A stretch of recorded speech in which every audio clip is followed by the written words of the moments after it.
Saudos irmãos, sou Pai do Senhor, irmãos e irmãs que nos acompanham nessa live.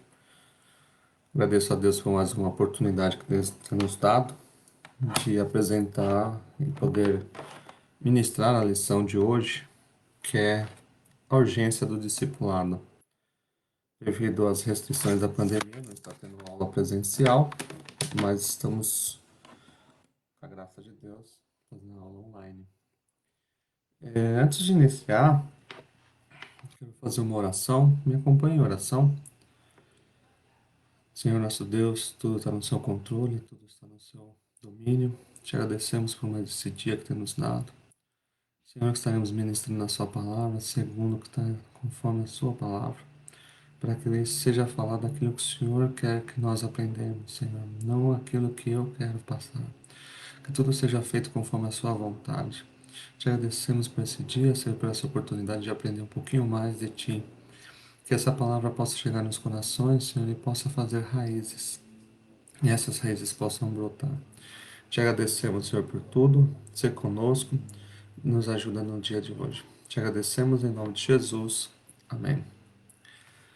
A aula de hoje é uma aula que eu vejo com muita importância, chama-se o princípio, a urgência do discipulado. Essa aula, eu vou explicar, ela precisa ser levada em consideração porque, infelizmente, muitas igrejas têm inchado, mas não crescido. E eu vou explicar isso com calma. E a Bíblia nos ensina, e é uma determinação de Cristo: ide e fazei discípulos. Discípulo não é membro, discípulo não é fã, discípulo não é crente. Discípulo, ele é um cristão. Então, existe um peso maior nessa palavra discípulo. Ser discípulo não é qualquer pessoa que entra na igreja. Ser discípulo é algo que permanece na igreja. E num tempo turbuloso como hoje, é aquela que continua ainda na igreja, porque ela tem raízes.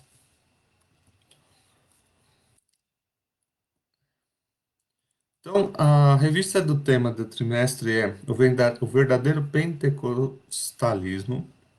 Eu acho que eu errei essa palavra 12 vezes, mas eu vou tentar de novo. Pentecostalismo.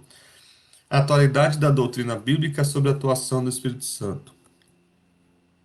Nós estamos na 12ª lição, terminando o trimestre, a urgência do discipulado, e temos a leitura da semana. Todos os nossos vídeos estão disponíveis no canal do YouTube.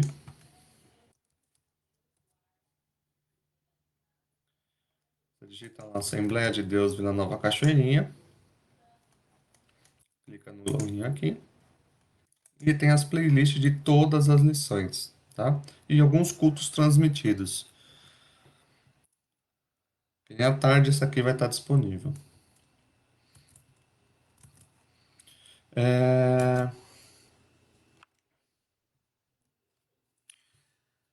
A leitura da semana, segunda fala em Mateus, o ensino da palavra acompanha a evangelização. Terça, em Atos, Saulo de Tarso foi convidado para conduzir o discipulado em Antioquia, da Síria. Quarta, Paulo novamente, ele começa a educar os irmãos de Éfeso. Em Filipenses, Paulo mostra as verdades cristãs com os nossos mestres. A Bíblia é a fonte do discipulado, não existe outra fonte. E Tito nos ensina que o discipulado aprendemos o funcionamento da vida cristã. Então, o objetivo da aula de hoje é esclarecer a urgência do discipulado. Por que a urgência? Porque tem muita gente sem ensino. Eu falei isso até na última aula. O desafio de pregar o evangelho hoje não é nem tanto para uma pessoa nova convertida. O desafio é pregar o evangelho para evangélicos que, de uma forma deturpada, receberam a mensagem, eles creem ainda, mas ainda não estão dentro da palavra de Deus e começam a criar as bizarrices gospel. Então, o discipulado é a forma que você ensina dentro da palavra de Deus o caminho certo a ser seguido da forma correta. A verdadeira doutrina. Doutrina não é costume. costume não é doutrina.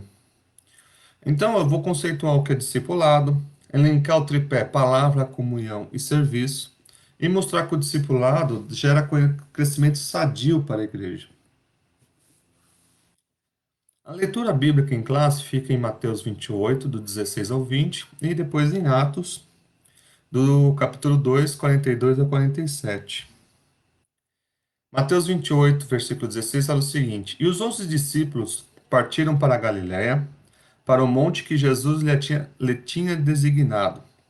E quando ouviram, o adoraram, mas alguns duvidaram. E chegando-se Jesus, falou-lhes, dizendo: É-me dado todo o poder no céu e na terra. Portanto, ide, ensinai todas as nações, batizando em nome do Pai, em nome do Filho e do Espírito Santo, ensinando-as a guardar, ensinando-as a guardar todas as coisas que eu vos tenho mandado. E eis que eu estou convosco todos os dias até a consumação dos séculos. Em Atos, capítulo 2, do 42 ao 47, Lucas, que escreveu o livro de Atos, coloca o seguinte: E perseveraram na doutrina dos apóstolos, e na comunhão, e no partir do pão, e nas orações. Em cada alma havia temor, e muitas maravilhas e sinais se faziam pelos apóstolos. Todos os que criam estavam juntos e tinham tudo em comum. Vendiam suas propriedades e fazendas e repartiam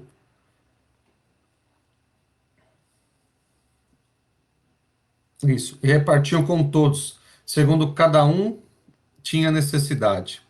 E perseverando unânimes todos os dias no templo e partindo do pão em casa, comiam juntos com alegria e singeleza de coração, louvando a Deus e caindo na graça de todo o povo. E todos os dias acrescentavam o Senhor à igreja. Então aqui mostra a igreja primitiva o crescimento dela através da simplicidade, através do ensino da palavra, através das doutrinas ensinadas pelos apóstolos que receberam diretamente do Mestre.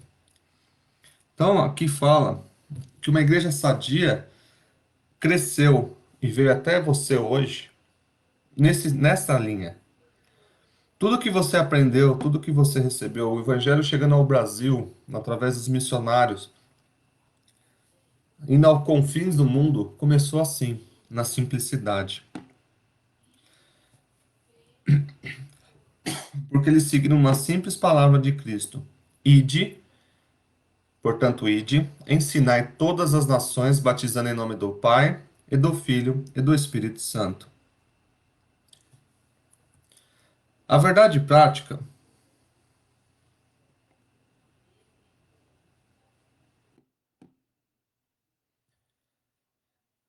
chamamos de discipulado na fé o aprendizado de um discípulo, por meio do seu mestre,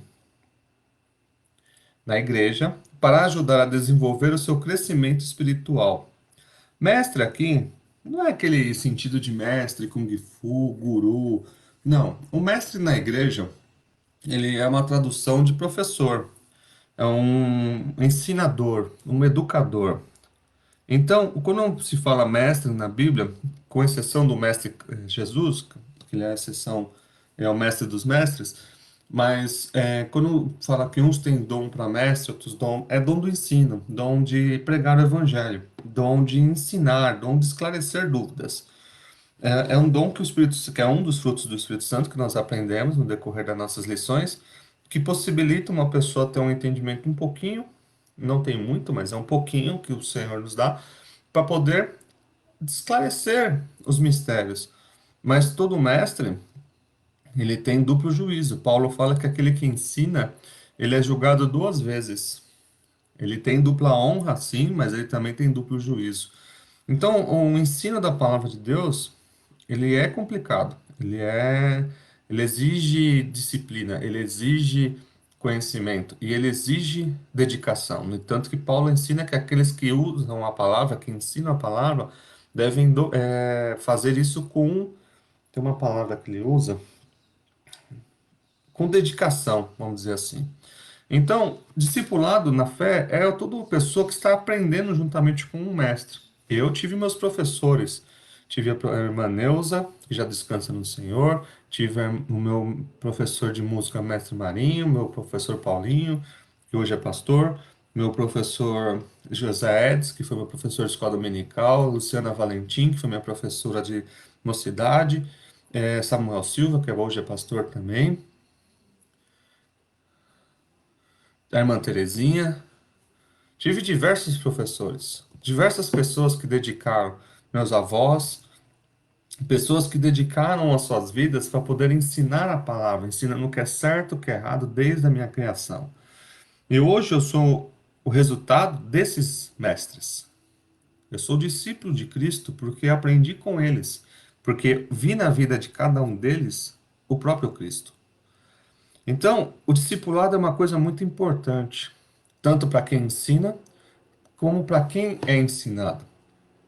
Infelizmente, e digo muito infelizmente, com diversos infelizmente no meio da frase, as pessoas estão mais preocupadas em fazer um número de pessoas batizadas do que o número de discípulos.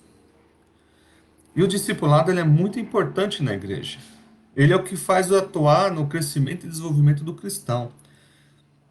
Um discípulo, ele pode, uma pessoa que aceita Jesus, ela pode até batizar, mas se ela não tiver raízes, ela não vai entender para que ela está fazendo aquilo. Então, o discipulado leva-se anos. Não é um cursinho de 2 meses, 3 meses, um ano. Conheço a igreja até que faz de um ano. Mas não, o discipulado é por muito tempo. Tem gente que está 70 anos na igreja e ainda não aprendeu. Erra em coisas básicas. Ou descobre que Caim matou Abel na novela de Gênesis. Então, falta discipulado. Ah, mas existe discipulado na minha igreja. Tá, mas existe de qualidade? Porque o reflexo disso são cristãos de qualidade. Ou tá cheio de crente bagunceiro? O reflexo do discipulado é exatamente a igreja sadia, uma igreja cristã, uma igreja de obras, uma igreja que cresce não em número, mas cresce em qualidade. Não é uma igreja inchada. A relação entre mestre e discípulo é um modelo bíblico verdadeiro do discipulado.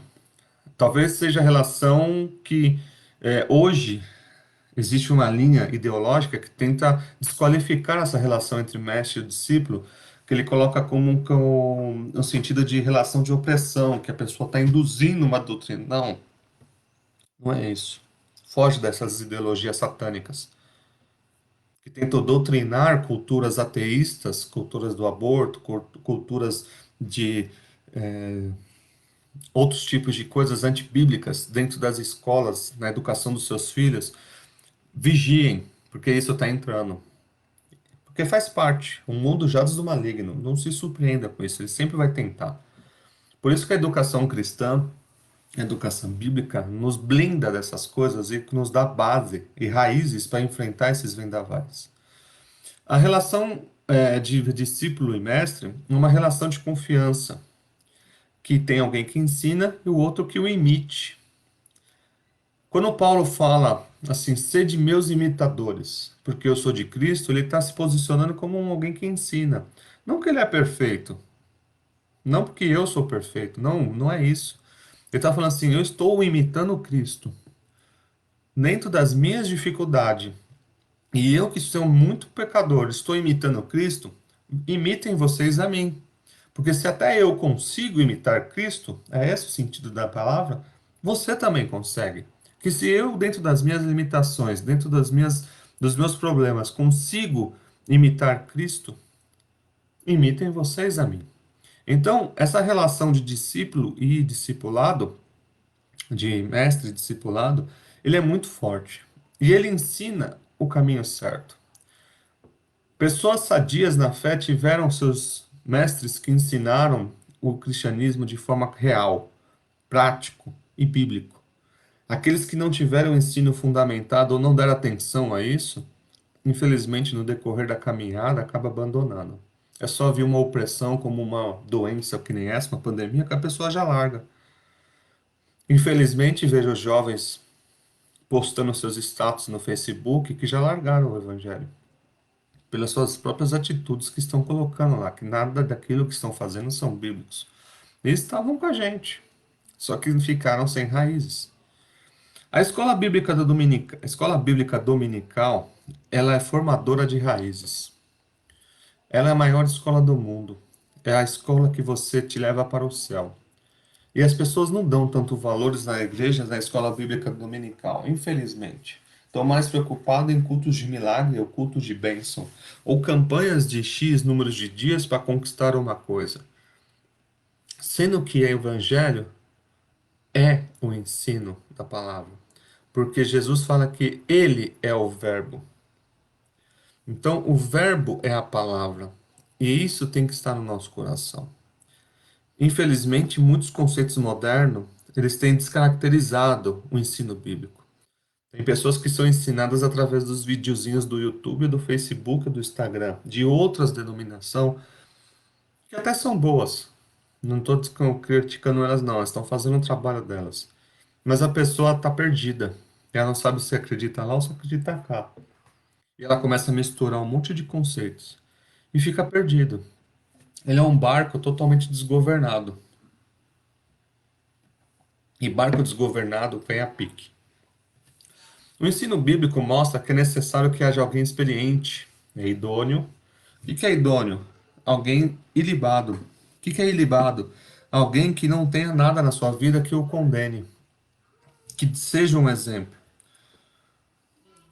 Ser um exemplo não é algo tão simples, não.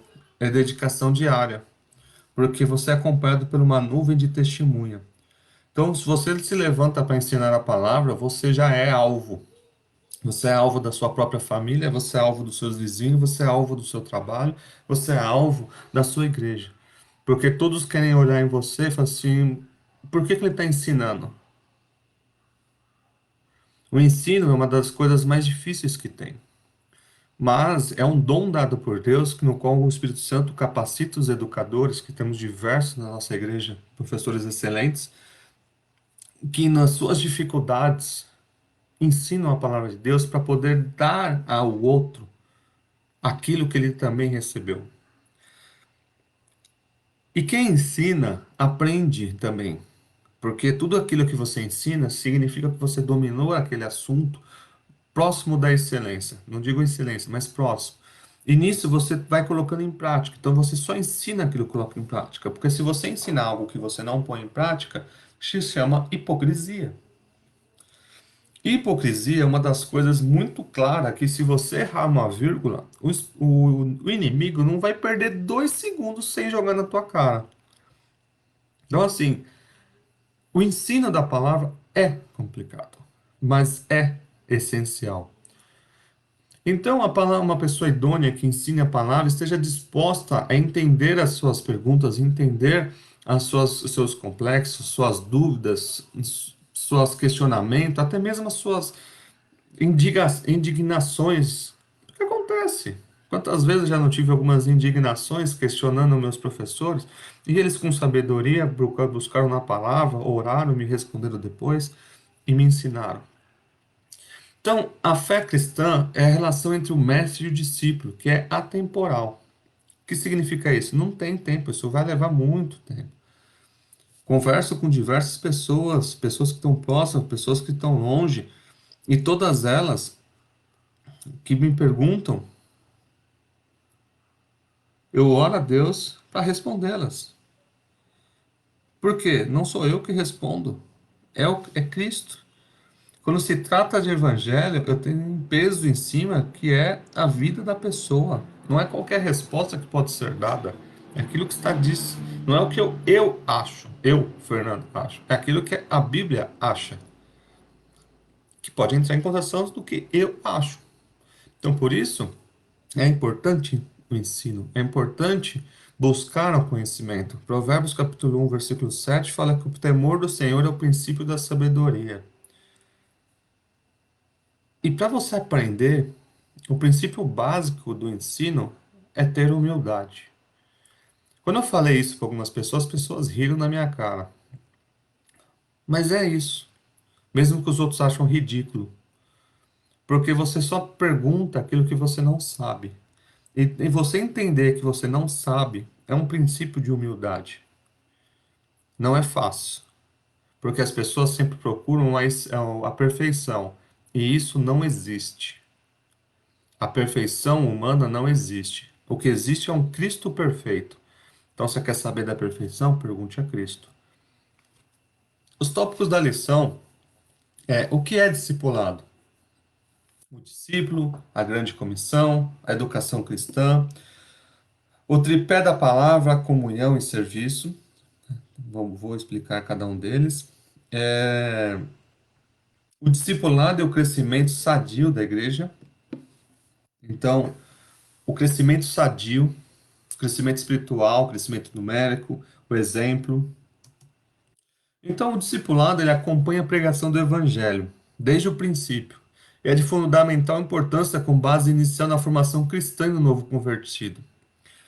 O conceito de escola, o conceito que você tem de educação dos seus filhos, que você passou pela escola também, um conceito de ensino ao próximo, ele é muito antigo e o cristianismo ajudou muito nisso. Já existia nos filósofos antigos, eu não lembro agora, existia um lugar que os filósofos discutiam bastante coisa, os judeus também já tinham uma questão de ensinar o próximo a mensagem de Deus através da ordem de Moisés, mas o cristianismo deu um reforço para isso. O princípio das primeiras escolas, através de padres e freiras, monges que dedicaram suas vidas ao ensino e transferência de conhecimento, tanto na parte escrita. No entanto, que a primeira papel impresso, o primeiro livro publicado foi a Bíblia. A Bíblia foi feita, a Bíblia de Gutenberg, que foi a primeira catálogo que impresso de uma questão assim. Antes era escrita, né? Era escrita à mão. O primeiro, vamos dizer assim, impresso através de colocar os caracteres lá e montar letrinha por letrinha, palavra por palavra, formar um livro impresso no sentido de produção de vários livros, foi a Bíblia. A Bíblia, até hoje, é o livro mais vendido do universo, né, do mundo conhecido. A Bíblia é o best-seller de todos os best-sellers. E foi o primeiro livro a ser impresso. Chama-se pelo Gutenberg, que fez como se fosse uma máquina de datilografia e fez a primeira impressão de livro. Porque antes todos os livros eram escritos à mão. Então, o ensino da palavra, ele desenvolveu um ensino curricular. E eles estão totalmente ligados. Porque o princípio é muito simples. Você tem um mestre que tem um conhecimento e você tem o discípulo que está querendo adquirir aquele conhecimento, aquelas experiências. O mestre ele tem o dever de ensinar o corretamente e o discípulo o de aprender.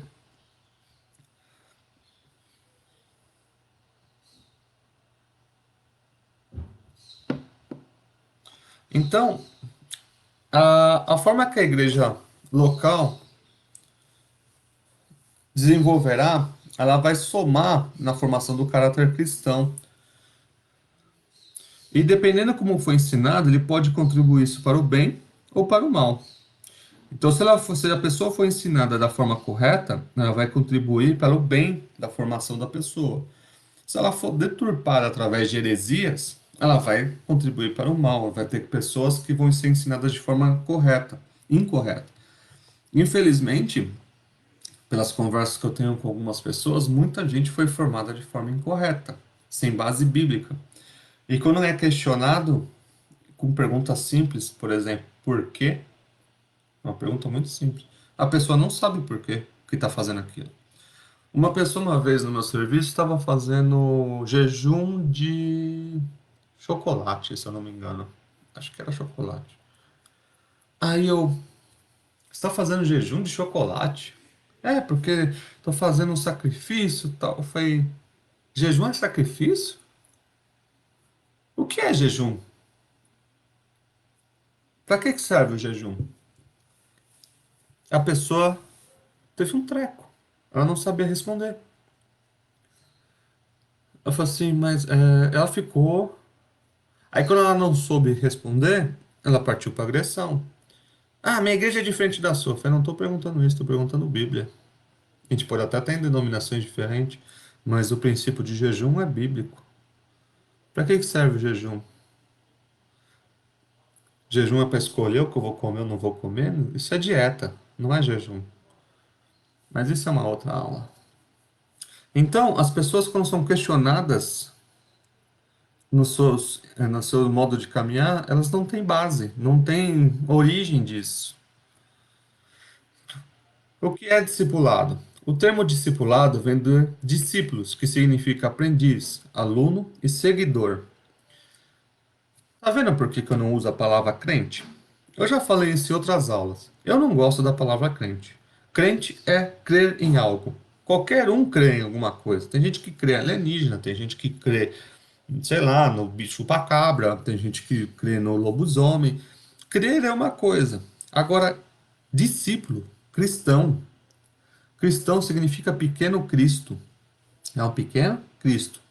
O termo discipulado, ele é muito mais forte do que ser crente. Os verdadeiros discípulos, eles são seguidores do mestre, um discípulo de Cristo. O termo se aplica com frequência nos evangelhos aos seguidores de Jesus. Mateus 5:1. Vamos lá? Mateus. Nem meu avô fala, crente até o diabo é. E Jesus, vendo a multidão, subiu para o monte, e assentando-se, aproximava de Deus seus discípulos. João 2:12. João 2:12.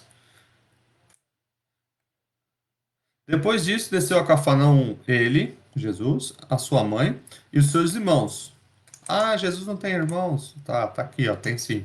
Maria não era só, não continuou virgem, mas isso é outra aula. Ela teve outros filhos. E seus discípulos, e ficaram ali não muitos dias. Tanto que caracteriza bem ele, sua mãe e seus irmãos. Disse, é, o discipulado, ele é um ensino para ser seguidor de Cristo. Ou seja, é um ensino básico, bíblico básico. É o que Paulo chama de leitinho, né? É o ensinar o básico, o princípio da salvação, por que Jesus morreu, que nós todos somos pecadores. O princípio de fortalecimento é você pegar, abrir a terra, colocar a semente, fechar a terra e ir regando para que aquela planta cresça, para que ela tenha sustentação, para que ela viva sozinha, até mesmo se você esquecer de regar, ela consiga ter raízes suficientes para descer num lençol freático ou num negócio de água e buscar o próprio sustento. Trata-se de instruções que abrangem vários aspectos da vida, tanto a área espiritual, emocional, social, financeiro, trabalhista. A Bíblia tem tudo. Outro dia tinha um irmão que queria investir em ações. Eu passei um versículo para ele. Falei assim: olha, seja igual às formigas. Aprenda, né? Provérbios ensina lá. Guarda no verão para se ter no inverno. Vai ter como a formiga ao preguiçoso. O provérbio ensina. Se você não guarda, quando vier o inverno e vai vir o inverno, tá sem condições. Meu irmão falou: nossa, mas tem isso na Bíblia? Eu falei: tem. A Bíblia fala bastante de dinheiro, no sentido positivo. Mas também fala que você não pode ser escravo dele. Mas isso é outra aula. O ministério do ensino ocupa espaço relevante no cristianismo. Aparece na lista dos dons da graça. Como eu falei, se ensinar, haja dedicação ao ensino. Romanos 12:7. Então, o ensino, ele é importante, ele é reconhecido e é um dom. É um dom dado por Deus. E isso eu posso testemunhar para vocês. Antes de eu ser separado para dar aula na escola bíblica dominical, era uma. Eu só tinha. Eu acompanhava as aulas, mas não tinha nenhuma coisa ligando com a outra. Quando me escolheram para falar, você vai dar aula? Eu falei: não, mas eu não tenho condição nenhuma de dar aula, não tenho teologia, eu sou só formado pela escola bíblica dominical. Não, você vai dar aula. Foi o superintendente dominical Paulinho, professor Paulinho e o pastor Laerte. Eu falei: então, ora, para que Deus me dê esse dom. Rapaz, parece que abriu minha cabeça de uma forma. Eu falava, ficava em casa assim, uma coisa ligando com a outra, parecia um fio desencapado na cabeça. Eu falei, da onde vem tudo isso? No entanto, que minhas aulas, até o meu pai dá bronca direto em mim, que passa de uma hora, nem eu percebo que uma hora, fico uma hora falando. Tudo isso vem de mim? Não, é dom, é dom. E tem que ser seguido, mas existe, como diz lá, dedicação ao ensino. O discipulado mostra a grande comissão. O nome que se dá à comissão é que Jesus designou o ensino a todas as nações. O verbo ensinar, em ensinar em todas as nações, de Mateus, quer dizer, façam discípulos a todas as nações. É o mate... Essas palavras são complicadinhas. Mateteu, fazer discípulo ou discipular. O discipulado não é opção, é mandamento divino. Jesus deu essa ordem: ide por todo mundo, pregai o evangelho, primeira ordem, e fazei discípulos. Segundo,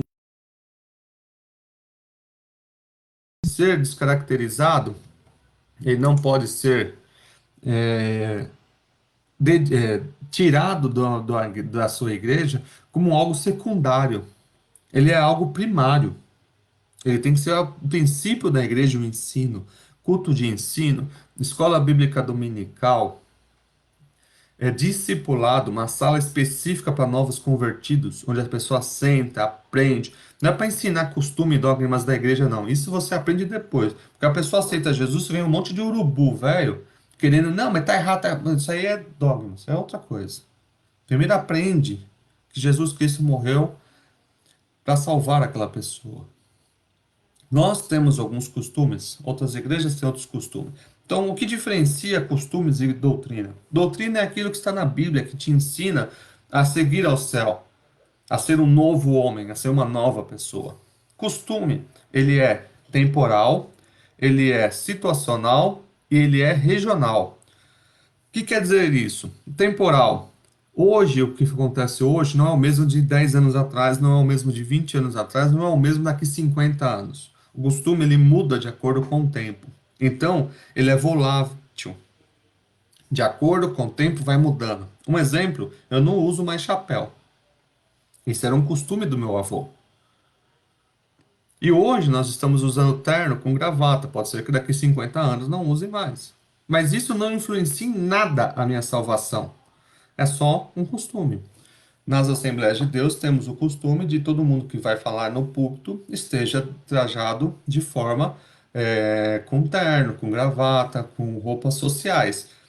Isso é agradável, é bom, é respeitoso. É como a gente tem a mesma coisa. A ideia é a seguinte: se você vai se apresentar na frente de um juiz, você sempre vai com as suas melhores roupas num fórum. Você não apresenta na frente de um juiz de shorts. Você não se apresenta com roupa de havaiano na frente de um juiz. Não, você vai com as suas melhores roupas. Vai de social. Quando você vai casar, você vai de social. Quando você vai num casamento, você vai de social. Você vai num evento, você vai. Então a igreja não é diferente. Quando você vai lá, você vai com as suas melhores roupas. Mas não impede a pessoa que não tem um terno também de ir lá e cultuar a Deus da mesma forma. Porque isso não é condição básica de salvação. Isso é só um costume. Então, ele é situacional, ele é temporal, então o que é hoje não foi ontem, o que nem será daqui futuro. Situacional, ele varia de acordo com cada denominação, então a Assembleia tem esse jeito, a Batista tem outro, o outro já permite shorts, o outro já permite uma outra roupa, o outro já põe social fino, outro esporte. São condições, isso não estou falando que nenhum está certo nem está errado, isso é um costume. Costume não é balizado no certo ou no errado, é só uma regra daquela instituição. Se eu for afiliado ao Palmeiras e quero usar a piscina do clube do Palmeiras, eu não posso entrar com a camisa do Corinthians. Uma que eu vou apanhar, né? Bem provável. Da mesma forma, ao contrário, porque naquele lá é um clube do Palmeiras. É um exemplo. No banco onde eu trabalhava, eu usava gravata, até o dia que falaram não precisa mais usar gravata. Então, o costume são normas daquela instituição. Isso não é condição de salvação. Isso não faz você ser salvo. São só regras. Temporal, situacional e regional. O que é usado no Brasil não é a mesma regra da África, que não é a mesma regra da Escócia. Como falam nas aulas dominical, os irmãos da Escócia usam o kirt, que é como se fosse uma saia. E eles não estão errados. Nós também não estamos errados. Então, O problema é que as pessoas tentam colocar um peso muito grande em cima do costume como condição de salvação. Se você não fizer isso, você não é salvo. Não, salvação não é isso. Salvação é Cristo Jesus. Aquele que crê em Cristo Jesus, se for batizado, será salvo. Ponto. Agora, a associação ao costume te faz você estar próximo daquela instituição. Se você não concorda, procura outra. Simples assim. Só não fica criando confusão. Não gosta de Pepsi? Não trabalha na empresa da Pepsi. Não gosta de Coca? Não trabalha na Pepsi. É simples assim. O problema é que tem um monte de crente chiliquento que fica mais criando confusão do que resolvendo. Então, a separação entre doutrina e costume é muito clara. Não concorda com o costume da Assembleia de Deus? Vai para a Batista. Amém. Não concorda com o da Batista, que lá também tem? Vai para a Presbiteriana. Não concorda com nenhum das três? Vai para a Bola de Neve. O importante é que a sua salvação em Cristo Jesus esteja firme. Em Cristo Jesus. Então, o ensinar é ensinar a doutrina. Quando eu passo para vocês aqui as aulas, não é para ensinar as Assembleias de Deus, não, é para ensinar a Bíblia. Porque cremos na noiva de Cristo, que a Assembleia de Deus é uma das partes da noiva de Cristo. Como eu falei na aula anterior, tem diversas igrejas. Qual é a certa? A que ensina Cristo Jesus, a que ensina a salvação em Cristo. Então, o discipulado não é uma opção, ele é um mandamento. Ele tem que ser ensinado. Só que ele tem que ser ensinado com as bases bíblicas do cristianismo. Não é para ensinar costume, é para ensinar doutrina. Se depois de um tempo aquela pessoa quer realmente frequentar aquela igreja, quer frequentar aquela instituição, aí você ensina as normas daquela igreja. Mas acontece que hoje é feito ao contrário. Primeiro você entope a pessoa de norma, não pode isso, não pode aquilo, não pode isso, não pode isso, não pode isso, não pode respirar. Não respire sem a nossa autorização. Já isso chama-se igrejas controladoras. Parece uma ditadura. E esqueceu de ensinar Bíblia. Aí a pessoa se prende a dogmas humanos que não salvam. E aquele peso é maior do que o peso de Cristo.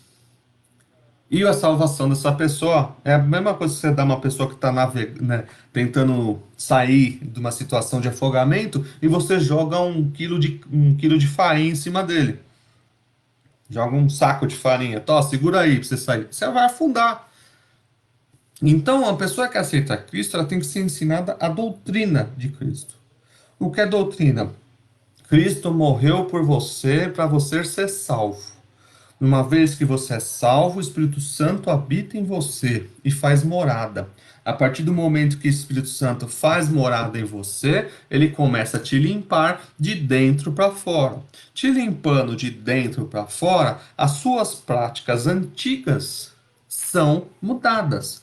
Se você mentia, você não mente mais. Se você roubava, você não rouba mais. Se você está devendo porque roubou, você vai cumprir a sentença, porque você agora vai procurar uma autoridade, vai se confessar e vai deixar esse pecado. Então, o ensinamento bíblico cristão doutrinário é baseado no ensino de uma nova transformação de vida. O discipulado, ele é orientado a guardar o que aprenderam. Então, quando eu passo para vocês isso, ó, leiam tal versículo, leiam tal estudem, leiam a Bíblia, é ensinado para que se guarde aquilo que está sendo ensinado, para que um dia, quando vocês precisarem, seja usado. Mateus 28:20 fala que ensinando-as a guardar todas as coisas que eu vos tenho mandado. Quem falou isso? Jesus. Então, o discípulo ele está no sentido de aprender. E quando ele está no sentido de aprender, ele tem que guardar aquilo que ele está aprendendo. Não adianta você estar 100 anos na igreja e não sabe, não guardou nada. Não pôs em prática. Tiago fala que a fé sem obra é morta. Eu posso ler a Bíblia 50 vezes, mas se eu não pôr ela em prática, não serviu de nada. Não entendeu nada. Não entendeu nada. Então, as doutrinas e os pontos doutrinários que Jesus ensinou. Existem várias, existem diversas. Estamos sempre conversando, as aulas que estão gravadas. Recomendo vocês assistirem, depois voltarem, lerem, anotarem, pôr em prática. Pega um conceito doutrinário e põe em prática. Veja a mudança na sua vida. E depois pega o outro, e vai colocando em prática, e vai vendo a transformação que isso faz na sua vida. O livro de Atos mostra os apóstolos cumprindo essa palavra. Atos 2:42, Atos, capítulo 2, 2.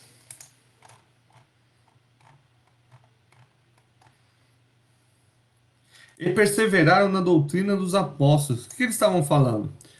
Eles estavam seguindo exatamente aquilo que foram ensinados. Então os apóstolos ensinaram: olha, Jesus Cristo salva, muda a sua vida, tal, tal, tal, tal, tal, tal. O que eles fizeram? Creio, estou seguindo, estou fazendo. E qual o reflexo disso? Quando eles começaram a seguir, o reflexo foi comunhão. Porque eles aprenderam que não tem bagunça. Eles aprenderam a comunhão. Eles aprenderam a ser mais. Repartir o que tem, repartir do pão, ao ponto que eles vendiam, até eles tinham 2 propriedades, vendiam uma e distribuíam aos pobres. Ele queria que todos os irmãos tivessem a mesma condição social que ele tem. Nas orações.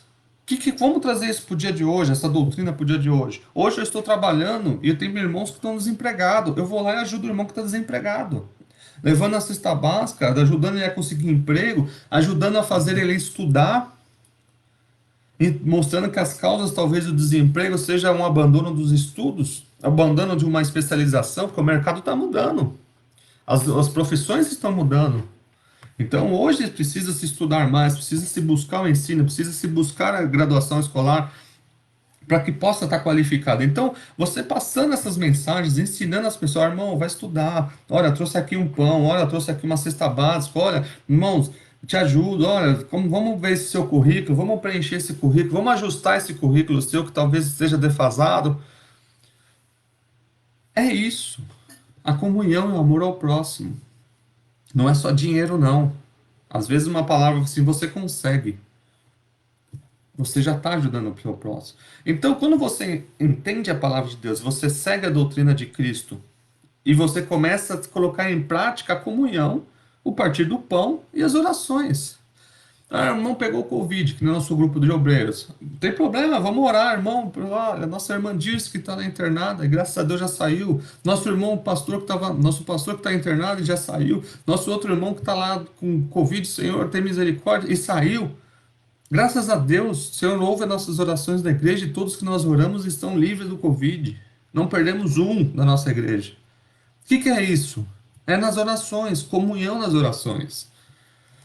Então a doutrina é o segmento daquilo que foi ensinado. Quer dizer, desculpa, inverti. A doutrina demonstra a orientação para os discípulos seguindo o ensinamento de Cristo. A doutrina dos apóstolos não é que os apóstolos eram perfeitos, não, eles estavam repassando aquilo que eles aprenderam direto da fonte, que foi Cristo Jesus. Isso está dentro do corpo doutrinário que Jesus ensinou. Então, os discípulos, eles simplesmente passaram para frente a mensagem. Se você hoje entende a mensagem, você passa para frente a mensagem. Se você tem a paz no coração, você passa a paz. Se você tem o amor no coração, você passa o amor. Se você tem a correção no coração, você passa a correção. Mesmo que as pessoas não gostem, mas você tem que ensinar. Eu corrijo minhas filhas diariamente, elas não gostam, mas eu preciso ensinar, porque elas não conseguem visualizar o que eu estou corrigindo no futuro. Minha filha não entende por que eu forço ela a estudar. É literalmente forçar, porque eu tenho que forçar ela a estudar. Porque ela não entende que o sistema educacional brasileiro hoje, na pandemia, caiu. Já era ruim, agora está zero.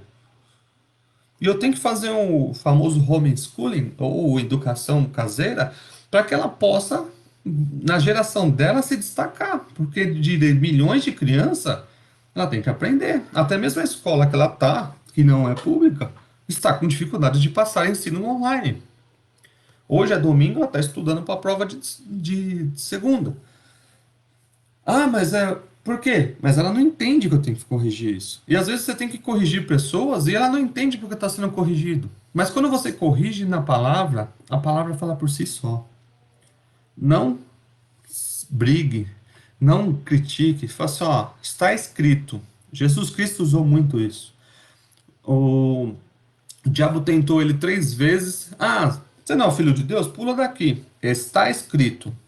Não tentarás o Senhor teu Deus. Ah, você não tem poder para transformar essa pedra em pão? Está escrito. Não só de pão viverá o homem. Se me adorares, eu te dou tudo. Está escrito: somente a Deus adorará. O próprio Cristo nos ensinou.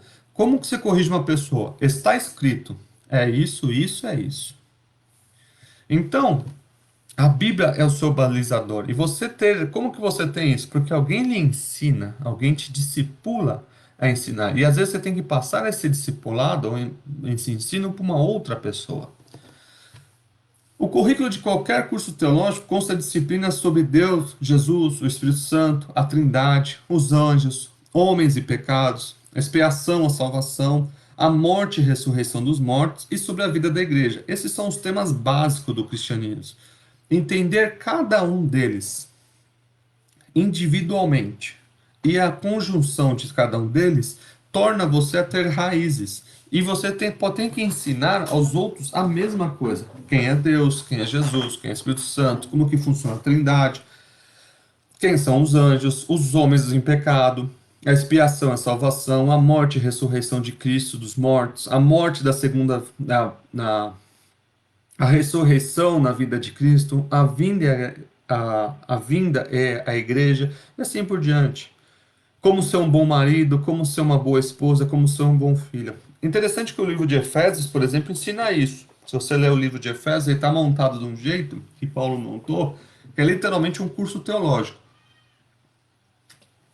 Recomendo vocês lerem o livro de Efésios de ponta a ponta, capítulo por capítulo. Do capítulo 1 ao 4, se ensina quem é Jesus, por que Jesus veio, para que Jesus serve e qual a obra dele. Ensina tudo isso. Paulo ensina a igreja de Éfeso. Capítulo 5, ele ensina o papel do homem como marido, não é esse bando de machista que existe, é o papel do homem, homem como cabeça da igreja, homem como cabeça do lar, assim como Cristo é o cabeça da igreja, o papel de pai, o papel de filho, o papel de esposa, o papel de mãe, o papel de filha, o papel de filhos, o papel de servos de Cristo. Cada um formando o papel da família. Cada um tem uma responsabilidade. Nem o homem é machista, nem a mulher é feminista. É o meio, é Cristo. Nem machismo, nem feminismo. Os dois extremos ideologicamente errados. Efésios mostra o papel de cada um deles, com as suas responsabilidades e as suas deveres. Seguir aquilo já põe uma família em paz. Aí depois que você aprendeu tudo isso no capítulo 5, Paulo entende que você já está maduro o suficiente para saber do capítulo 6. Que ele fala assim, então vamos falar agora que existe uma guerra. Que a guerra não é contra o corpo nem contra o sangue, sim contra potestades. E ele fala do campo espiritual e sobre a armadura. Então o livro de Efésios é um crescimento como se fosse uma escadinha do nível de maturidade da fé. Recomendo. Jesus ensinou tudo e um pouco mais da teologia na prática. Os judeus tinham isso nos livros, mas Jesus pegou tudo aquilo que estava nos livros, no Torá, e colocou na prática. E é exatamente isso que o cristão deve ter: ensinar a palavra de Deus na prática. Se a minha filha não me vê lendo, eu não consigo fazer ela ler. Se a minha filha não vê eu arrumar a minha cama, como que eu vou exigir ela que arrume a cama dela? Se a minha filha não vê eu guardar os meus pertences, como que eu posso exigir que ela guarde seus brinquedos? Se a minha filha só me vê na TV o dia inteiro, como que eu posso falar para ela parar de ver TV? Então, o maior ensino que tenho é o ensino pelo exemplo. Eu ensino minha filha a estudar porque ela me vê estudando. Eu ensino minha filha a ler porque ela me vê lendo. Eu ensino minha filha a orar porque ela me vê orando. Eu ensino minha filha a seguir a Cristo porque ela me vê seguindo a Cristo. Tudo que falar, tudo que você ensinar, você tem que viver. E para você viver, para você ensinar, você tem que viver para poder demonstrar qual o caminho a seguir. Como Paulo fala, sede meus imitadores como eu sou de Cristo. É exatamente isso. É a mesma coisa que eu falo para minha filha. Filha, me imita, porque eu estou imitando Cristo. Então, o discípulo no Novo Testamento carrega consigo a ideia do seguidor de Jesus Cristo. Existe um livro aqui, por sinal eu não li esse livro ainda, estava na lição de hoje. Eu já até falei com o professor Lucas para a gente conseguir esse livro. O Discipulado, Caminho para Afirmar o Caráter Cristão, de Howard Hendricks. Esse livro, pelo que eu vi nos comentários, ele tem muito bom. Recomendo, né? Eu preciso ler ele, confesso que ainda não li, mas depois eu pego ele e leio ele. Que fala sobre o caminho para afirmar o caráter cristão. E da forma que ele fala, é exatamente isso: que o caráter exemplar do cristão para servir ao próximo e influenciá-lo na convivência. Né? Ele, através do caráter exemplar do cristão. Você só consegue ensinar a Cristo se você vive Cristo. Senão, você não tem o que ensinar. Tem que aprender. E aqui nesse livro ele fala um mergulho da vida interior que força os discípulos a confrontar primeiramente você, os seus ideais, para depois levar o evangelho. E o melhor para se refletir sobre isso é na escola bíblica dominical. Por isso trago para vocês 3 perguntas. Não precisa responder para mim não. São perguntas que é para te incomodar mesmo. A ideia é essa, eu estou colocando um elefante aí na tua casa. Em que medida o meu caráter, o seu caráter, se parece com Cristo? Nós somos próximos de Cristo? Estou longe de Cristo ou meio de Cristo? Qual é a medida do meu caráter? Caráter, minha essência. Os valores que o Senhor Jesus nos estimula a viver é impossível de realizar? É impossível de viver o que Jesus está nos ensinando em Mateus 5,18? O que está escrito em Mateus 5,18? Vamos lá. Mateus 5,18. Porque em verdade vos digo que até o céu e a terra passem, um jota ou um tio passará da lei sem que tudo seja cumprido. O que está dizendo isso? A palavra de Deus vai se cumprir e ela se cumpre. A questão é o seguinte: os valores descritos na palavra de Deus, que Jesus Cristo nos estimula a viver, é tão impossível assim de viver, de realizar? Se a sua resposta é não, vem a segunda pergunta adicionada a essa. Então, por que não está fazendo o que está escrito? Por que não estamos fazendo o que está escrito? Se nós acreditamos que é. Terceiro, estamos muito ou pouco parecidos com Jesus. Como eu falei, ser cristão é um pequeno Cristo. As pessoas têm que olhar para você e ver Cristo. Elas estão vendo muito Jesus ou pouco Jesus na sua vida? Isso demonstra o caráter e o quanto você está firmado ou longe de Cristo. Então, essas 3 perguntas, reflitam sobre elas na sua vida. Olhando para o espelho, eu falei assim: o meu caráter se parece com Cristo? As minhas atitudes, a forma que eu falo, meus negócios, a minha índole, os meus desejos, minhas ideologias políticas, filosóficas, religiosas, elas são voltadas a Cristo? Os valores que a Bíblia ensina, estou colocando em prática na minha vida? Eu coloco isso no modo que eu falo, no modo que eu ando, no modo que eu vivo, no modo que eu ensino meus filhos? Isso está sendo colocado em prática? Eu estou muito pouco parecido com Cristo. Quando eu tenho acesso a uma pessoa que não me conhece, ela vê Cristo em mim? João 13,35 fala o seguinte: com isso todos saberão que vocês são meus discípulos, se vocês amarem uns aos outros. As pessoas conseguem saber que você é discípulo de Cristo? Fica com esse elefante aí e tenta entendê-lo, porque o princípio do conhecimento é a humildade. E às vezes reconhecer que faltamos algumas coisas para poder corrigir nos mostra a ensinar a buscá-los e correr atrás desses princípios, enquanto há tempo. O tripé da discipulado: palavra, comunhão e serviço. A teologia da palavra, comunhão e serviço era a marca da igreja de Jerusalém, logo após o Pentecostes. Isso influenciou a maioria das igrejas em todos os lugares e todas as épocas e continua valendo até hoje. A, a Bíblia é autoridade, não tem como. E toda vez que você tenta questionar ou conversar com uma pessoa, a primeira coisa que ela faz é descaracterizar a Bíblia Porque senão a Bíblia, não, ela não está errada. É a mesma coisa que você está andando numa estrada. Se você não tem o sinal de trânsito, você não sabe qual é a velocidade, você pode dar 200 por hora. Não há sinal de trânsito. Mas existe uma lei falando que as leis, quando não há sinal de trânsito, é 50 por hora. Então você não pode alegar desconhecimento. Não é porque não tem a placa lá. A lei de trânsito nacional diz que você tem que, quando você vai tirar a carta, que a velocidade média de uma rua é de 50 quilômetros por hora. Então as pessoas inutilmente tentam descaracterizar a Bíblia como fonte de verdade para que possam justificar os seus pecados. E através do não julgue, acaba escondendo um ato pecaminoso.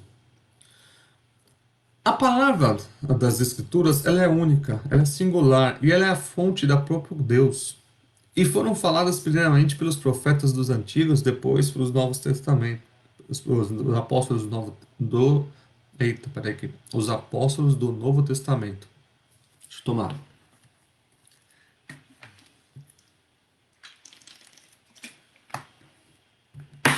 Os primeiros discípulos perseveravam na doutrina dos apóstolos, que é os ensinamentos. Isso quer dizer que eles continuavam no aprendizado sob o comando dos apóstolos. Não é que eu estou falando para você seguir um apóstolo cegamente, não é isso. Ah, o apóstolo X lá, vou seguir ele. Não. O apóstolo aqui seguia a Bíblia. O que está na Bíblia. Qualquer um que seguir a Bíblia pertence a Deus. Aquele que saiu da Bíblia, o culto não é mais cristocêntrico, o culto é bensocêntrica, ou homocêntrico, né, através do homem, antropocêntrico, na verdade, é a palavra correta. Então, não saiu da vontade de Deus. O culto real é o culto cristocêntrico, onde ensina a palavra de Deus através de Cristo. Esse é o correto, esse é o apóstolo correto, esse é o ensinador correto, esse é o professor correto, o mestre correto.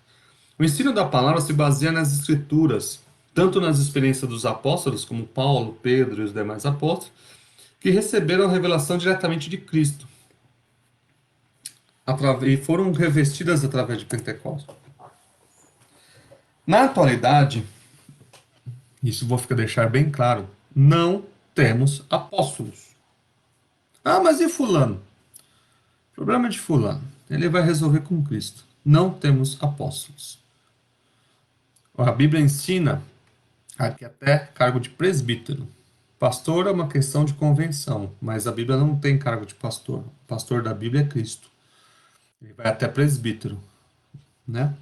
Mas são rótulos. A questão é, a palavra está sendo ensinada? Cristo está sendo ensinado? Então, não temos hoje apóstolos como uma pessoa conosco. Não tem Paulo nos ensinando diretamente. O apóstolo é aquele que recebeu diretamente de Cristo. Não temos um apóstolo. Paulo recebeu os demais apóstolos. Não temos. Mas temos a Bíblia, que é o relato deles, que eles nos ensinaram. Então, você quer entender como Paulo viveu? Leia Paulo. Quer entender como Lucas viveu? Leia Lucas. Leia Mateus. Leia João. Entenda a vida de Cristo através dos apóstolos. No entanto, que se você ler Mateus, ele pega a linha de raciocínio do livro dele baseado na comprovação de Cristo através das leis judaicas. Então, toda vez que ele fala de Cristo ou de alguma coisa de ação de Cristo, ele compara no Antigo Testamento, mostrando que Cristo estava cumprindo. Marcos, ele era romano. Então, a literatura escrita por ele era uma literatura no sentido romano. O modo de forma, a forma como ele escreveu em Marcos é uma forma militar.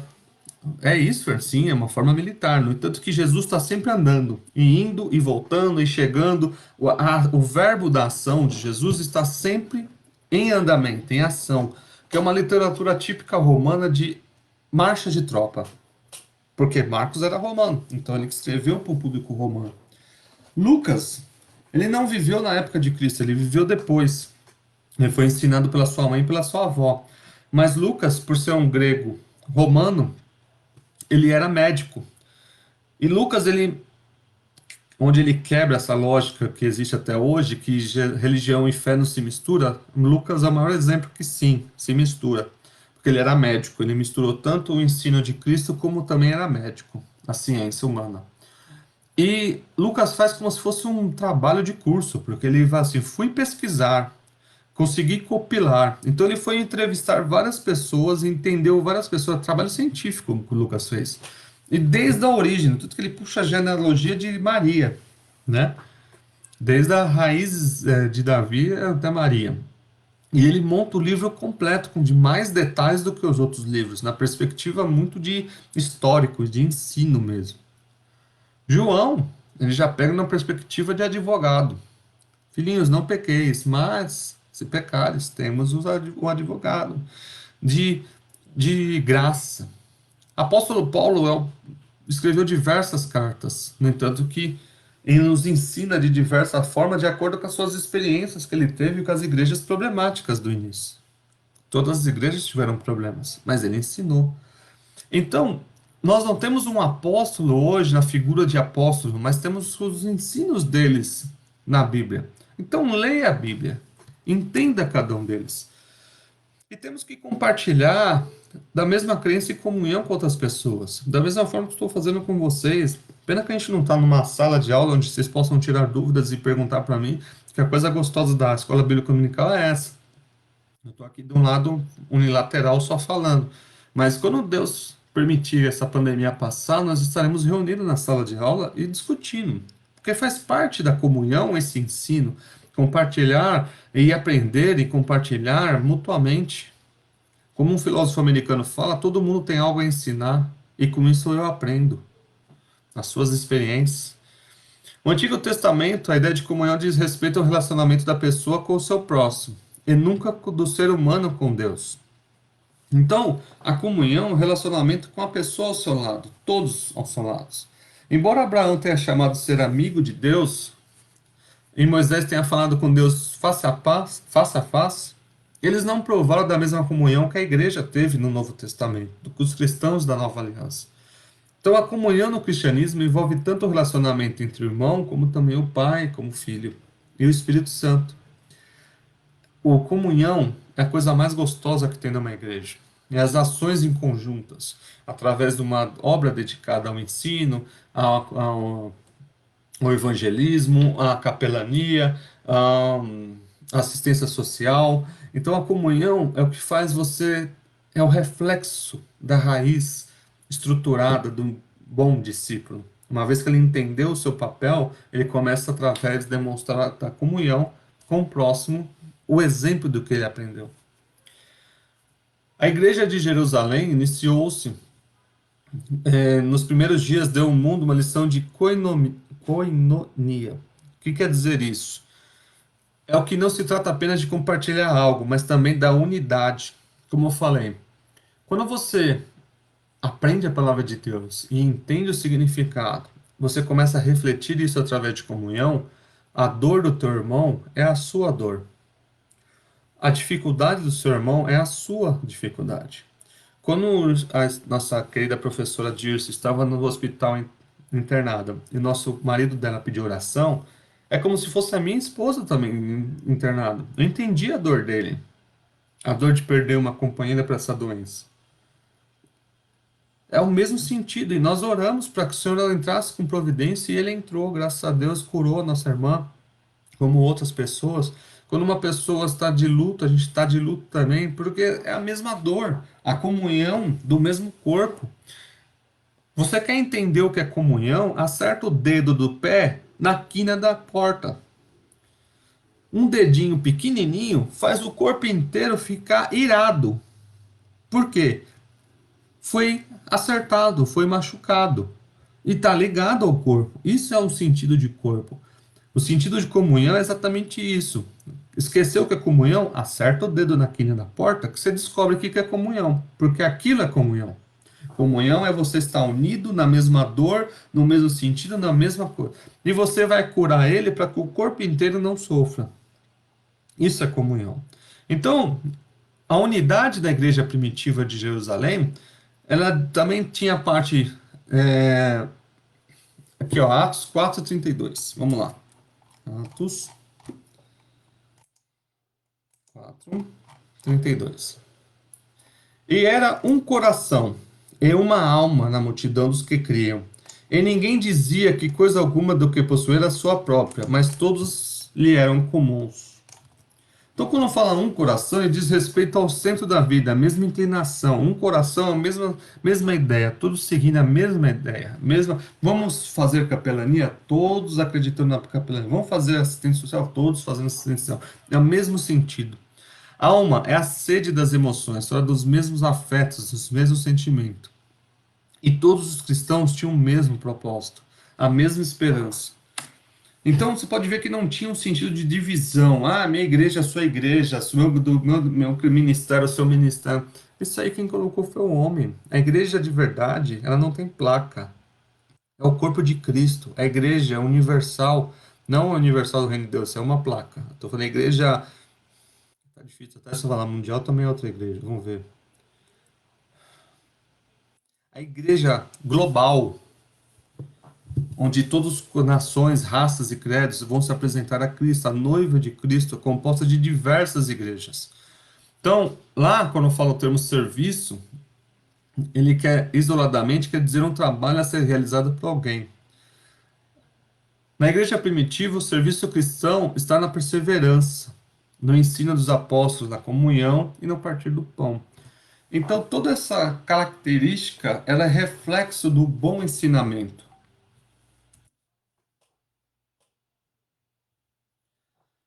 O tripé da bíblico é composto da palavra, comunhão e serviço. Então, primeiro você ensina a palavra, depois a palavra reflete em comunhão, e a comunhão ela reflete em serviço.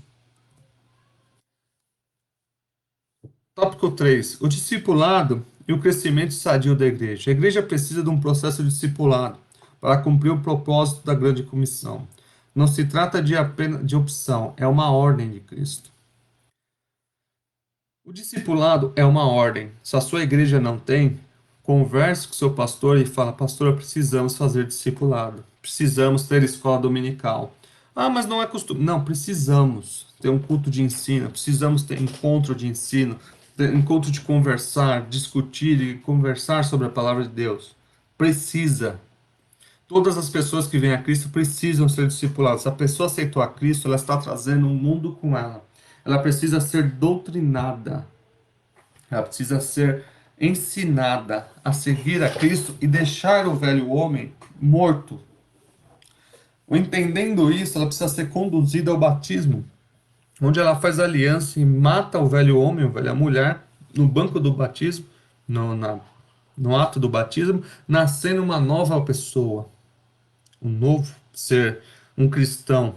Esse cristão ele tem que ter raízes para que possa aguentar as dificuldades que vai enfrentar no dia a dia e possa crescer, multiplicar e dar frutos. O que é o fruto? Fruto do Espírito: paz, comunhão, mansidão, longanimidade, temperança, fé, amor. E tendo essa comunhão e tendo frutos, ela começa a fazer o serviço, que é gerar novos discípulos. Discípulo gera discípulo. Todas as pessoas vêm a Cristo para ser discipuladas, porque elas se tornam nova criatura e passam a viver experiência. Elas precisam ser ensinadas pelo crescimento espiritual e amadurecimento na fé, crescer na graça e no conhecimento de Cristo Senhor Jesus Cristo. Tem um vídeo.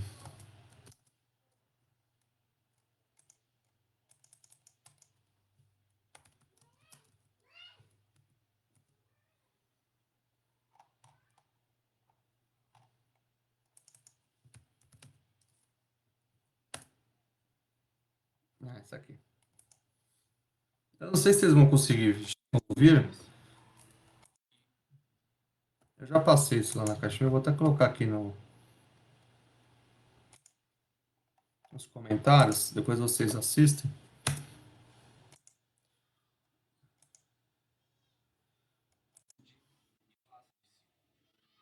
Decide parecer-se menos com isto e mais com isso.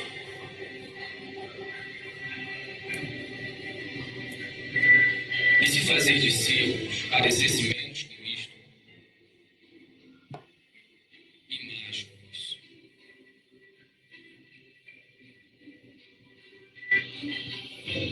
E se fazer menos eventos, encontros, prédios e grandes produções significasse menos estresse, despesas, dívidas, reuniões e angariações de fundo.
Então, o discipulado é muito mais do que um trabalho na igreja. Ele é muito mais do que só ir na igreja. Discipulado é o ensino de criar preparação de pessoas para que elas tenham raízes, para que elas possam crescer na fé, para que elas possam seguir adiante e fazer mais discípulos. Elas precisam ser ensinadas para o seu crescimento espiritual, para o seu amadurecimento, para ser liberta dos pecados, para ser liberta do velho homem, para que sejam para que sigam a palavra de Cristo que fala crescer na graça e no conhecimento do Senhor e Salvador Jesus Cristo. O processo discipulado tem por objetivo instruir o novo convertido a vários aspectos da vida cristã. Como eu falei, você pode ensinar sobre a salvação, você pode ensinar sobre a vida conjugal, sobre o relacionamento interpessoal, sobre o seu relacionamento no trabalho, sobre a sua saúde pessoal, física, espiritual e financeira. Até financeira, a Bíblia ensina isso. Sobre os seus relacionamentos com a sua família, com os seus amigos, com o seu trabalho, com os seus vizinhos. Ensinar a se libertar do pecado, por pior que seja o pecado, a ser liberto, em nome de Cristo Jesus, de todos os pecados. Ensinar a confessar e deixar a vida e práticas antigas. Então, o processo de discipulado, ela tem que ajudar a pessoa a crescer, a fazer raízes. Ela precisa ser ensinada para o seu crescimento espiritual. Tem um slide que eu lembrei agora, que eu esqueci de colocar, já estou terminando.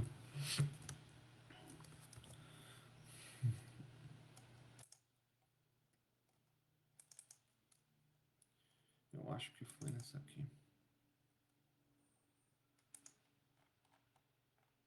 Não.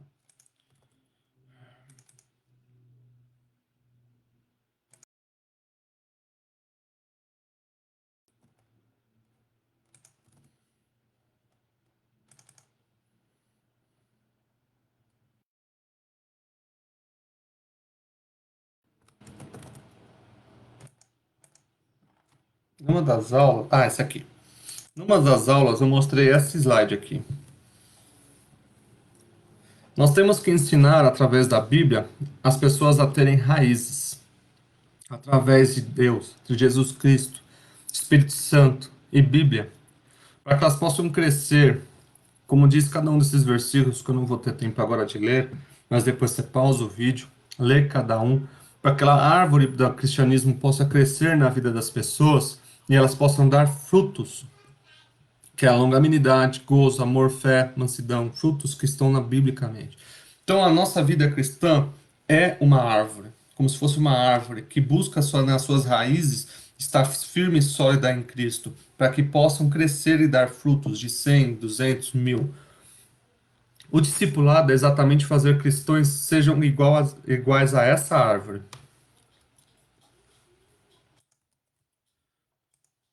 Então,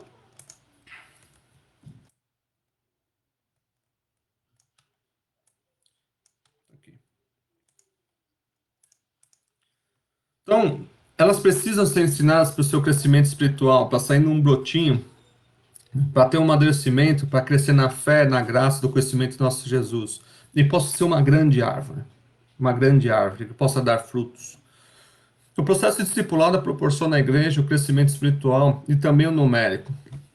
Na terceira viagem de Paulo, o propósito foi discipular a igreja de Éfeso. E como eu falei, a igreja de Éfeso, se você ler o livro de Efésios, é um livro bem. É uma escola bíblica dominical, bem de raiz. Ele ensina do básico ao avançado no cristianismo. Recomendo a leitura. O crescimento espiritual sadio é isso. Não é só crescer em números, não só crescer em grandeza. Não adianta ter 500 milhões de templos. Mas na hora que vem uma dificuldade como estamos enfrentando agora, as pessoas somem. As pessoas abandonam a fé porque não há raízes. A igreja de Antioquia era gentil e Barnabé foi lá pregar para os gregos, para discipulá-los. E concluiu que ninguém seria melhor do que Saulo para ensinar os novos cristãos. Então, ele trouxe Saulo, não hesitou em buscá-lo em Tarsus. Barnabé percebeu que a igreja lá de Antioquia estava precisando de ensino. E ele falou: não, eu tenho Paulo, Paulo ensina. Vamos lá. Ele foi buscar Paulo, Paulo, vem ensinar a igreja. Então, muito cedo na história do cristianismo, a igreja se preocupa com o discipulado, pois fazer discípulo não é a mesma coisa que fazer membro. Membro de carteirinha que recebe o dízimo, isso não é discípulo. Discípulo é o seguidor de Cristo. Discípulo é a pessoa que vive Cristo e ensina a Cristo.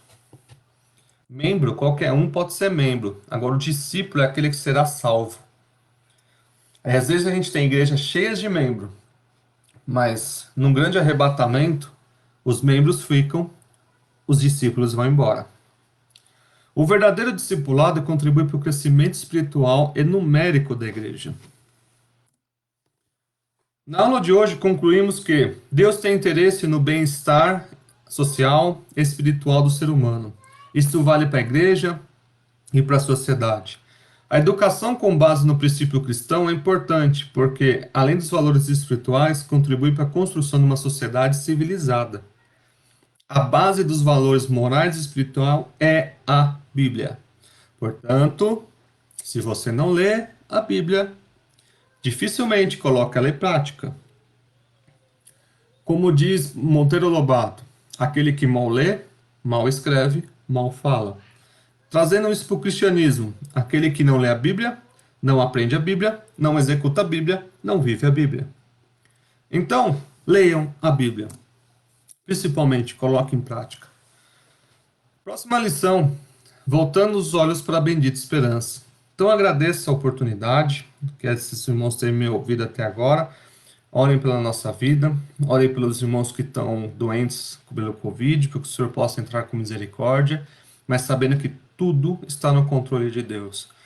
Medite nessas palavras, veja os vídeos novamente, pegue um caderno, abra sua Bíblia, veja os versículos, estude a palavra de Deus, para que você possa formar discípulos na sua casa, seus filhos, seu esposo, sua esposa, sua família, seus pais, seus irmãos, discípulos de Cristo. O importante é pregar o Evangelho. E para pregar o Evangelho, seja o exemplo de Cristo. Como Paulo falou, sede meus imitadores, como eu também sou de Cristo. O que ele está dizendo, como eu falei, façam o que eu estou fazendo, porque eu estou seguindo Cristo. Então, isso é pesado? Claro que é pesado, porque ele compromete a pessoa. Me sigam, porque eu estou seguindo Cristo.